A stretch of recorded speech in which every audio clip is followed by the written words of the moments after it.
الحمدللہ والصلاۃ والسلام علی رسول اللہ اما بعد فاعوذ باللہ من الشیطان الرجیم بسم اللہ الرحمن الرحیم انا نحن نزلنا الذکر وانا لہ لحافظون صدق اللہ العظیم۔ ہم نے پچھلی ویڈیو جو آغا علی روحانی صاحب کے جواب میں جس میں انہوں نے کہا تھا کہ شیعہ قرآن کریم کی تحریف کے قائل نہیں ہیں، تو ہم نے یہ کہا تھا کہ آپ تو شاید اس عقیدے سے رجوع کر چکے ہوں، ہم آپ کو اس پر خراج تحسین پیش کرتے ہیں، لیکن اگر آپ شیعہ کی بات کریں گے تو شیعہ قرآن کریم میں تحریف کا قائل ہے۔ شیعہ اس موجودہ قرآن کو اصلی قرآن نہیں مانتا۔ یہ کتابوں کے اندر شیعہ کتب کے اندر موجود ہے کہ اصلی قرآن حضرت سیدنا علی المرتضیٰ نے لکھا اور وہ لا کر خلافت راشدہ میں سیدنا ابوبکر کو پیش کیا اور دیگر صحابہ اکرام موجود تھے، تو انہوں نے اس اصلی قرآن کو جو بقول شیعہ کے وہ قبول نہیں کیا، اور جو صحابہ نے سب نے مل کر جمع کیا تھا اس قرآن کو ترجیح دی، اس قرآن کو لوگوں میں نشر کیا، لوگوں کو بتایا، دکھلایا، پڑھوایا۔ تو لہٰذا حضرت علی رضی اللہ تعالیٰ عنہ کا جب وہ قرآن ایکسیپٹ نہیں کیا گیا تو حضرت علی نے کہا کہ آج کے بعد تم اس قرآن کریم کو نہیں دیکھو گے، یہ شیعہ روایات موجود ہیں، اور پھر حضرت علی اس قرآن کو واپس لے گئے۔ اور پھر آگے چل کر حضرت علی نے یہ بھی فرمایا کہ اس قرآن کو اب امام مہدی ہی لے کر آئیں گے، تو وہ قرآن ائمہ کو دیتے رہے اور سلسلہ وار ایک امام دوسرے کو، دوسرا تیسرے کو، اور چونکہ شیعہ عقیدے کے مطابق جو 12ویں امام ہے وہ تو پیدا ہوتے ہی اپنی چھوٹی عمر میں وہ غار میں ایک غار کا بتاتے ہیں کہ وہاں پر وہ چلے گئے تھے، اور وہ ساتھ اس قرآن کریم کو بھی لے کر چلے گئے تھے۔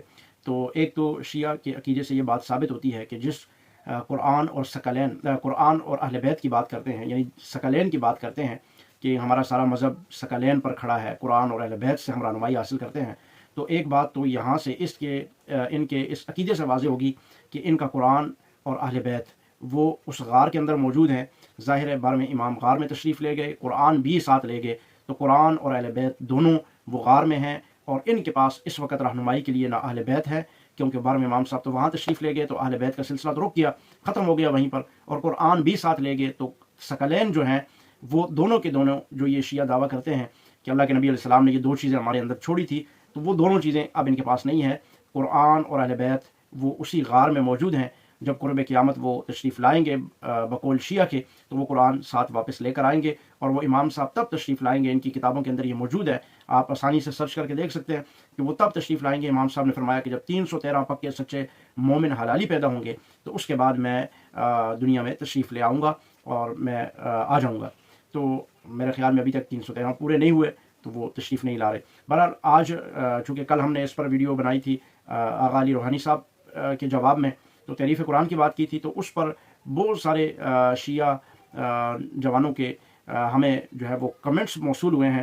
تو آج میں نے سوچا کہ کیوں نہ ہمارے اس ویڈیو پر، جو کل کی ویڈیو تھی اس پر جو کمنٹس آئے ہیں، ہم انہی کمنٹس کو پڑھ کر اس کا جواب دیتے ہیں۔ جو اس میں سوال ہوا تو اس کا جواب آپ کے سامنے رکھ دیں گے، اور اگر جو کوئی ایسا کمنٹ ہوا جو اس لائق نہ ہوا پڑھنے کے، یا اس کا کوئی جواب ہی نہ ہوا، ویسے ہی بونگی ہوئی، تو ظاہر بونگیوں کا تو جواب نہیں ہوتا، کوئی علمی بات ہوئی تو انشاءاللہ ہم آئندہ ہفتے میں 1-2 ویڈیو سیشن ایسے بھی رکھیں گے کہ جس میں ہم آپ کے کمنٹس کے جواب دیا کریں گے، اور آپ میں سے جس کا اچھا کمنٹ ہوگا، اچھے سے مراد یہ نہیں کہ ہمارے حق میں ہو، اچھے سے مراد یہ کہ آپ کا اختلاف برا کمنٹ کیوں نہ ہو، اختلافی کمنٹ آپ کا بے شک ہو لیکن وہ علم کی بنیاد پہ ہو، دلیل کی بنیاد پہ ہو، تو انشاءاللہ العزیز ایسے کمنٹس کو ہم اپنی ویڈیو میں شامل کر کے ان کا بھرپور انداز میں دلیل کے ساتھ جواب دینے کی کوشش کریں گے۔ آپ بھی توہین تنقید سے جب اپنے آپ کو بچائیں گے تو ہم بھی کوشش کریں گے کہ ایسے کمنٹ کو شامل کر کے اختلاف دلیل کی بنیاد پر اس کا جواب دیں۔ تو ہم دیکھتے ہیں کہ پچھلی ویڈیو جو ہم نے تحریف قرآن کی بنائی تھی کہ شیعہ تحریف قرآن کا قائل ہے، اور ان کے 150 سے زائد مفسرین اس تحریف قرآن کے قائل تھے، اور ان کے بڑے بڑے مجتہدین ائمہ وہ قرآن کریم کی تحریف کے قائل تھے، تو اس پر شیعہ ہمارے ناظرین نے کیا جواب دیے، کیا علمی انہوں نے جو ہیں شاہ پارے وہ یہاں پہ نچھاور کیے ہیں۔ اگر کوئی علمی بات ہوئی جس پر بات کی جا سکتی ہوئی تو آج ہم اس کا ہی جواب دیں گے۔ تو سب سے پہلا کمنٹ ہمارے پاس موجود ہے غلام قادر صاحب کا۔ غلام قادر صاحب کہتے ہیں جی ماشاءاللہ مولانا صاحب آپ نے بہت ہی زبردست گفتگو کی، اللہ تعالیٰ سے دعا ہے کہ منکرین قرآن کو، صحابہ اور اہل بیت کے گستاخوں کو اللہ رب العالمین ہدایت نصیب فرمائے، آمین، اور یہود و نصارہ اور منافقین کے شر سے پوری دنیا کے مسلمانوں کی اللہ تعالیٰ حفاظت فرمائے۔ یہ تو غلام قادر صاحب کا کمنٹ تھا جنہوں نے اپنے دعاؤں کا، نیک تمناؤں اور خواہشات کا اظہار کیا۔ ہم غلام قادر صاحب آپ کے بڑے مشکور ہیں۔ آپ حضرات سے یہ بھی میں کہنا چاہوں گا کہ چونکہ ہم نے باطل کے خلاف، قرآن اور اہل بیت اور صحابہ کے دشمنوں کے خلاف کام کرنا ہوتا ہے، تو آپ کی ہمیں یہی سپورٹ حاصل ہو سکتی ہے کہ آپ کے سامنے جو ویڈیو آتی ہے آپ اس کو شیئر کیجیے، تاکہ سادہ لوگ مسلمان جن کو ان کے فریب کا نہیں پتہ، مکر کا نہیں پتہ، جو کسی کو بھی جو بھی اپنے منہ سے کہتا ہے میں مسلمان ہوں اس کو مسلمان مان لیتے ہیں، ان کے عقائد کا ان کو پتہ نہیں ہوتا۔ تو یہ عقائد ہم نے بتانے ہیں، کھرے کھوٹے کو ہم نے الگ کرنا ہے۔ تو اس کے لیے آپ ہمارا ساتھ دیجیے، آپ ان ویڈیوز کو ہماری جو بھی آتی ہیں ان کو شیئر کیا کریں، اور کوشش کریں کہ چینلز کو جو ہمارے ہیں وہ سبسکرائب کیا کریں، تاکہ ہمارا یہ مشن، ہمارا نظریہ اور یہ جو حق ہے، یہ حق کی آواز دور تک پہنچ سکے۔ دوسرا کمنٹس کر رہے ہیں جناب احسان زادہ صاحب۔ احسان زادہ صاحب فرماتے ہیں کہ ماشاءاللہ بہت خوب، کیونکہ رافضیت تیزی سے لوگوں کو گمراہ کر رہے ہیں۔ جناب ایسا ہی ہے، رافضی اصل میں وہ نام ہی دجل اور فریب کا ہے، اور فریب میں انسان آ جاتا ہے، مکر میں، چال میں، اور وہ کہتے ہیں نا کہ جھوٹ اس انداز میں بولو کہ وہ اگلے کو سچ لگے، تو یہ اس انداز میں جھوٹ کو بولتے ہیں کہ اگلا سادہ مسلمان یہ سمجھتا ہے کہ یہی سچ ہے، تو وہ ان کے مکر و فریب میں آ جاتا ہے، اور پھر یہ جو قرآن اور اہل بیت کا جو لالی پاپ دیتے ہیں، میری سمجھ کے مطابق کہ ان کے پاس قرآن اور اہل بیت نہیں، جیسے میں نے شروع میں کہا، یہ صرف ان کا نام استعمال کر کے خود ان کے نام پہ کھاتے ہیں اور لوگوں کو گمراہ کرتے ہیں۔ تو اس کے لیے مجھے اور آپ کو، ہم سب کو مل کے کوشش کرنی ہوگی، تو اسی لیے آپ ہماری آواز میں آواز بنیں اور ویڈیوز کو شیئر کیا کریں۔ آگے جناب محمد عباس صاحب کہتے ہیں جی اکیلے بات کرنا کافی آسان ہے۔ جی بالکل ایسا ہی ہے، آپ نے درست کہا۔ آپ کے کہنے کا مطلب یہ ہے کہ ہم یہاں پہ اکیلے بیٹھ کے ویڈیوز بنا لیتے ہیں، بات کر لیتے ہیں، تو یہ آسان ہے۔ ہم نے یقیناً آپ جن کو چیمپئن سمجھتے ہیں، جنہوں نے قرآن، صحابہ، اہل بیت کی واضح طور پر تکفیر کی اور چیلنج کیے لوگوں کو کہ آؤ ہمارے ساتھ بات کرو، ہم نے آپ کے ان چیمپئنز کو بھی دیکھا ہوا ہے، اور ہم نے براہ راست آن لائن سامنے جا کر ان کے ساتھ بات کی، گھنٹہ 2 گھنٹے بات ہوئی، آخر میں وہ بھاگ جانے پہ انہوں نے عافیت سمجھی، انہوں نے کہا کہ ہم قرآن کریم کی تحریف کے قائل ہیں اور اس قرآن کو نہیں مانتے، اور وہ پھر اصلی قرآن جس کا وہ دعویٰ کر رہے تھے، اصلی قرآن پر اپنا ایمان بھی ثابت نہیں کر سکے، اور وہ اصلی قرآن دکھا بھی نہیں سکے۔ اور ہم نے کہا کہ آپ اپنے آپ کو مسلمان ثابت کریں، رافضیت کو اسلام اور مسلمان ثابت کریں، تو وہ بھی نہیں کر سکے۔ پھر اسی طرح اور مختلف موضوعات پہ ہمارے 5 مناظرے حسن العیاری کے ساتھ ہوئے، تو میرے خیال میں اس سے زیادہ آپ کے مذہب میں جس کو آپ زیادہ بڑا چیمپئن سمجھتے ہیں شاید کوئی اور نہیں ہوگا، تو وہ 5 دفعہ بھاگ چکا ہے۔ تو اگر آپ چاہتے ہیں، آپ کی خواہش ہے کوئی اور ہے، تو آپ لائیے، انشاءاللہ اکیلے نہیں، ہم اس کے ساتھ بھی بیٹھ کے بات کریں گے، اور انشاءاللہ پھر آپ دیکھ لیں گے کہ نتیجہ اور رزلٹ کیا نکلتا ہے۔ آگے محمد عباس صاحب دوسرا کمنٹ کرتے ہیں، بعد از رسول صلی اللہ علیہ وسلم کیا ہوا تھا، تعصب سے ہٹ کر یہ بھی بتائیں۔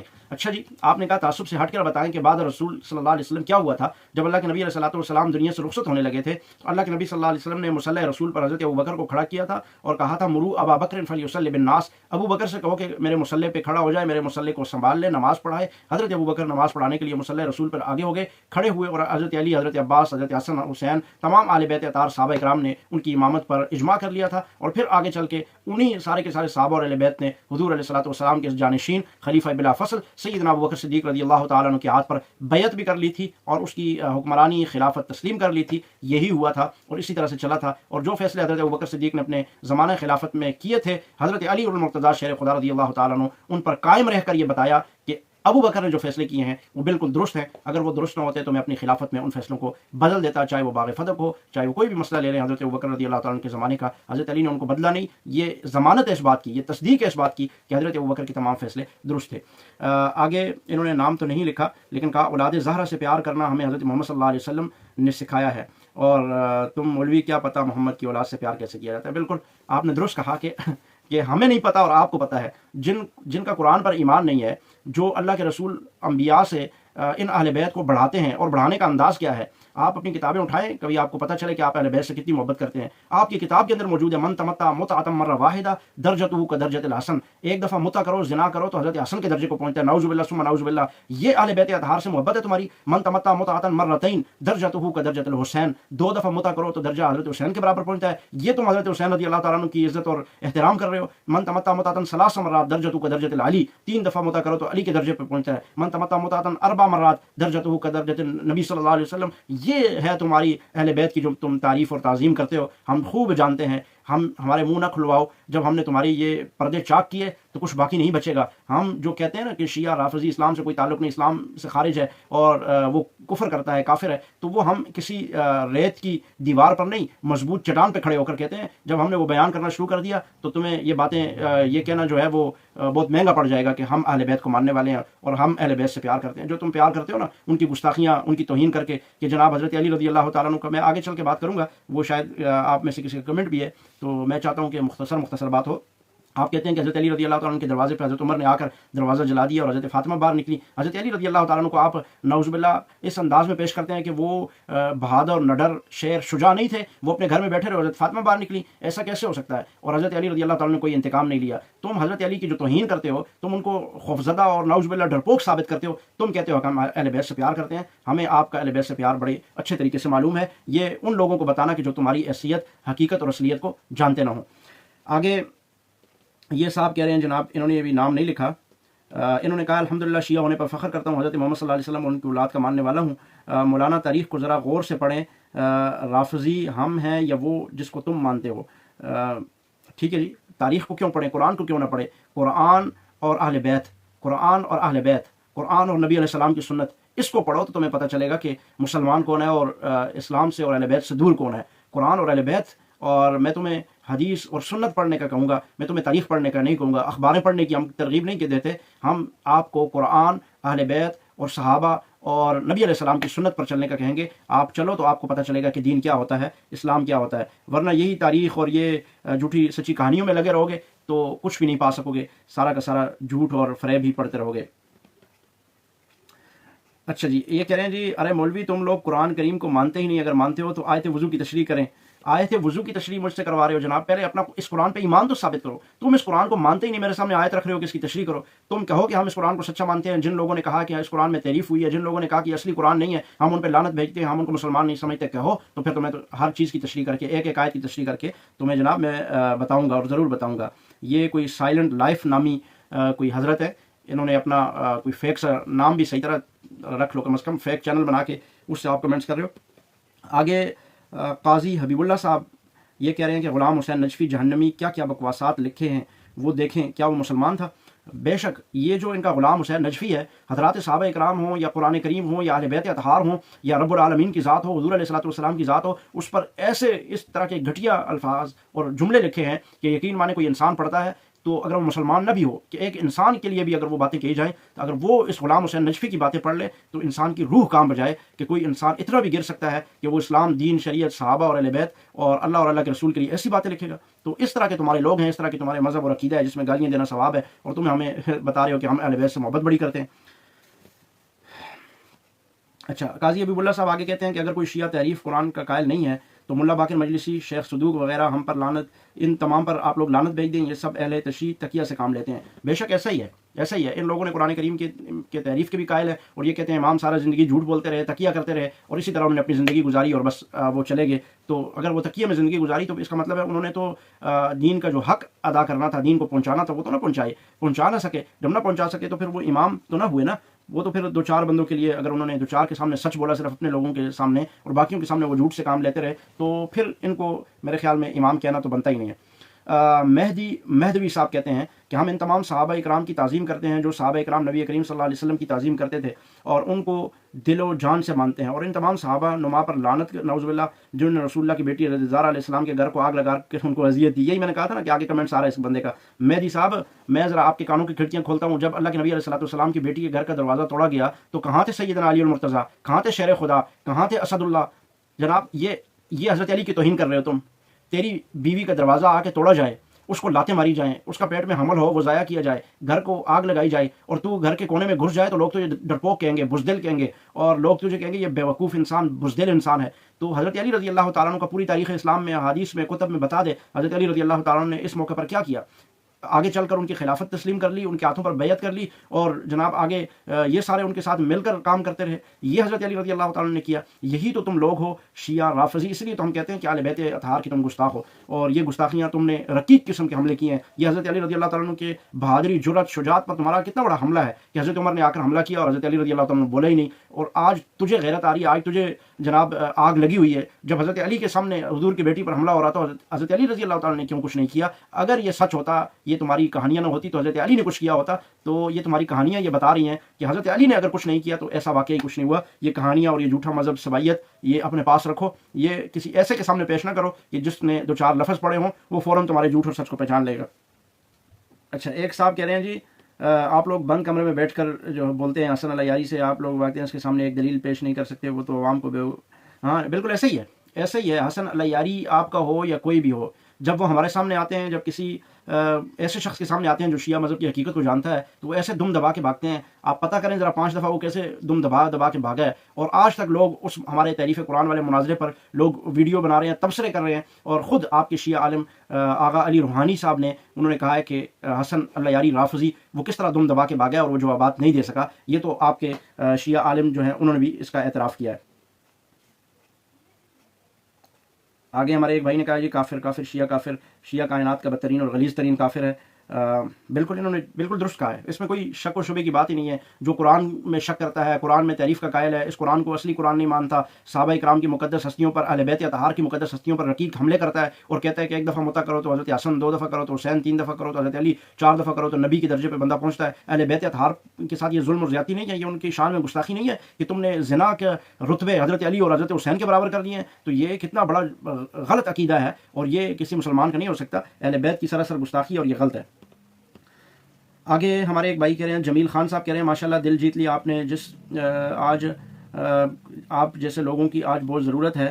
رافضیت جو ہے وہ لوگوں کو گمراہ کر رہے ہیں. بے شک انشاءاللہ العزیز آپ ہمارے دستے بازو بنیں گے اور آپ ہماری اس آواز کو مزید آگے پہنچائیں گے لوگوں تک، اور ہم انشاءاللہ ان رافضیوں کی کمر توڑیں گے. اور پہلے سے بھی ان رافضیوں کے پاس کچھ بھی نہیں ہے، یقین جانیں ان کو اتنا کہہ دیں اپنا ایمان ثابت کرو، یہ نہیں کر سکتے. کوئی شیعہ مرد کا بچہ ہے قرآن پر اپنا ایمان ثابت کرے، اہل بیت اطہار کو مانتا ہے، یہ بات بڑی کرتے ہیں ہم اہل بیت اطہار کو مانتے ہیں. میرا چیلنج ہے اہل بیت اطہار پر اپنا ایمان ثابت کرو، ان کی تابعداری پیروی تم کرتے ہو یا نہیں کرتے، ثابت کر کے دکھاؤ کہ اہل بیت اطہار کے کتنے تابعدار ہو تم، ان کی باتوں پر عمل کرتے ہو، جس راستے پر اہل بیت چلے ہیں کیا تم چلتے ہو. تو یہ رافضی نہیں بتا سکتے، ان میں اتنا دم خم ہی نہیں ہے. تو باقی آپ کے تبصرے کا بہت شکریہ. آگے ایک جناب کہہ رہے ہیں جی محمد علی صاحب کہہ رہے ہیں کہ مفتی فضل حمدان اور محمد یاسین کو سنیں تو پتہ چلے گا کہ تم جیسے ناسبی کا شمار کس طبقے میں ہوتا ہے. یہ فضل ہمدرد ہو گیا، یاسین قادری ہو گیا، یہ کب سے سنی ہو گئے، یہ تو ہیں ہی رافضی ہیں. اور یہ ایسا جھوٹ بولتے ہیں، اس انداز میں جھوٹ بولتے ہیں کہ دن کو یہ کہیں گے کہ یہ رات ہے. اور وہ کہہ رہا ہے کہ جناب ابھی جو آخری ویڈیو اس نے تمہارے یہ فضل ہمدرد رافضی، یہ تو شہنشاہ نقوی اور یہ ساجد نقوی کا یہ مشترکہ بیٹا ہے، ان کا بچہ ہے یہ.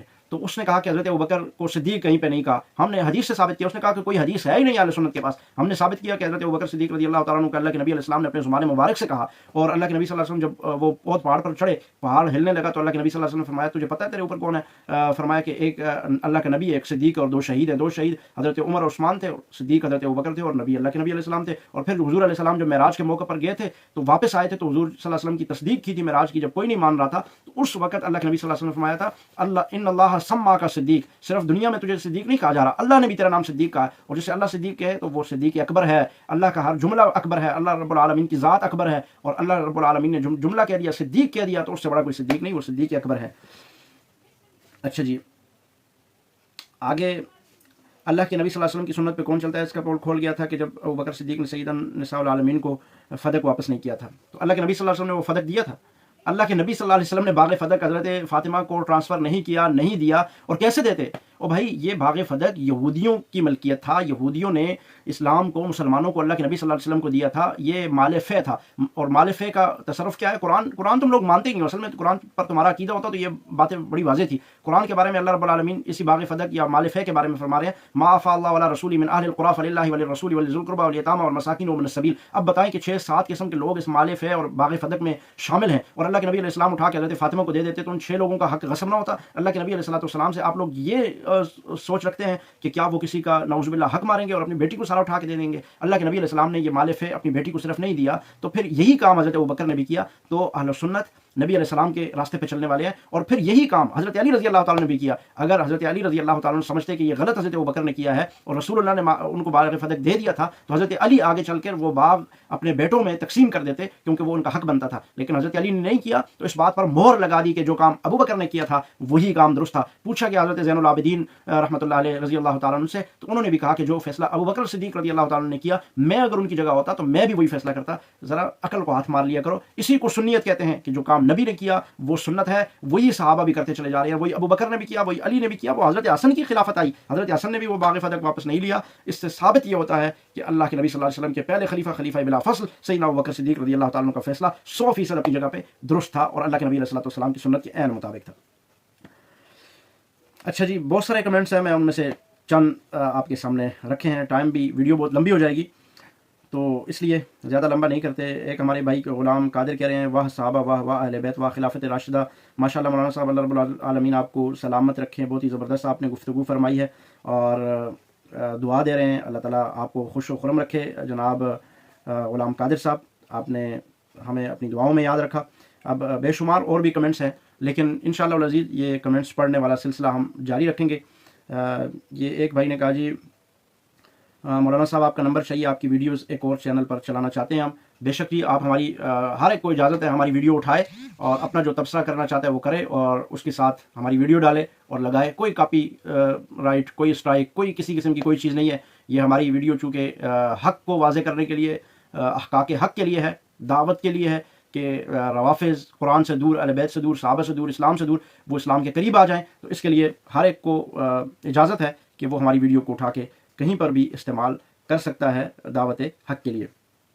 ایک نے کہا جی حضرت عائشہ رضی اللہ تعالیٰ عنہ کی بکری جو آدھا قرآن کھا گئی تھی اس پر کیا کہو گے؟ تمہاری صحیح بخاری تو پھر غلط بخاری ہو گئی. صحابہ کا اگر ایک چیز بہت سارے لوگوں کے پاس جمع ہے, اس میں سے ایک کے پاس ضائع ہو جاتی ہے, تو یہ تو لازم نہیں آتا کہ باقیوں کے پاس سے وہ ضائع ہو گئی اور قرآن اب پورا مکمل کامل نہیں ہے. حضرت عائشہ رضی اللہ تعالیٰ عنہ کی بکری اگر وہ کھا بھی گئی تمہارے شیعوں کے عقیدے کے مطابق, تو اس کے باوجود بھی دیگر صحابہ کے دلوں میں قرآن محفوظ تھا, صحابہ حفاظ تھے, دیگر صحابہ نے لکھا ہوا تھا, کاتبین وحی کے پاس وہ چیز جمع تھی. تو لہٰذا جب قرآن جمع کیا گیا تو سب سے لے کر جمع کیا گیا, تو کوئی اس میں کمی اور پیشی نہیں رہی. یہ تمہارا پروپیگنڈا یہ بے نقاب ہو چکا ہے, اب یہ مزید آگے چلنے والا نہیں ہے. جھوٹ کتنا بولو گے اپنے مذہب اور شیعت کو سچا ثابت کرنے کے لیے, لیکن تم قرآن اور اہل بیت پر اپنا ایمان نہیں ثابت کر سکتے. تو آج کا یہ آخری کمنٹ تھا, اور بہت سارے کمنٹس ہیں یہاں پہ 150-200 کمنٹس ہیں, وہ سارا تو شامل نہیں کیا جا سکتا. لیکن آئندہ جس کا علمی کمنٹ ہوگا, دلیل کی بنیاد پہ ہوگا, جتنا سخت اختلاف ہو مسئلہ نہیں ہے لیکن علمی ہوگا, دلیل کی بنیاد پہ ہوگا, تو وہ کمنٹس انشاءاللہ ہم شامل کریں گے. تو آج کے لیے اتنا ہی ہے, پھر انشاءاللہ اگلی ویڈیو میں آپ سے ملتے ہیں. السلام علیکم ورحمۃ اللہ.